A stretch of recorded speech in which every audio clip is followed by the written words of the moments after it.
ఖాళీగా ఉండవాకు. సత్క్రియ చేయని ఎడల, నువ్వు చేయాల్సినటువంటి సత్క్రియలు, మంచి పనులు ఏదో ఒకటి కల్పించుకొని నువ్వు బిజీ షెడ్యూల్లో ఉండాలి.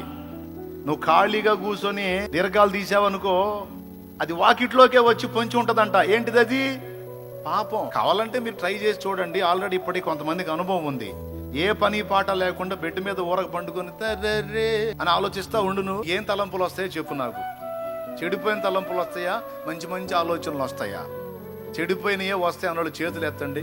ఏ పని లేకుండా ఖాళీగా ఉండి ఉండు, నువ్వు ఊరకుండు. ఏం ఆలోచనలు వస్తాయి? సత్క్రియ చేయని ఎడల వాకిట్లో పాములాగా పొంచి ఉంటదట పాపం. ఏమన్నా తెలుసా? రా, ఖాళీగా ఉన్నట్టున్నావుగా, నన్ను కలుసుకో. ఖాళీగా ఉన్నట్టున్నావుగా, నన్ను పిలు అని పాపం వాకిట్లో ఉండి పిలుస్తుందట. ఆ మాట నేను చెప్పలా. ఆదికాండం 4వ అధ్యాయం 7వ వచనంలో దేవుడే, సాక్షాత్తు దేవుడే చెప్పాడు.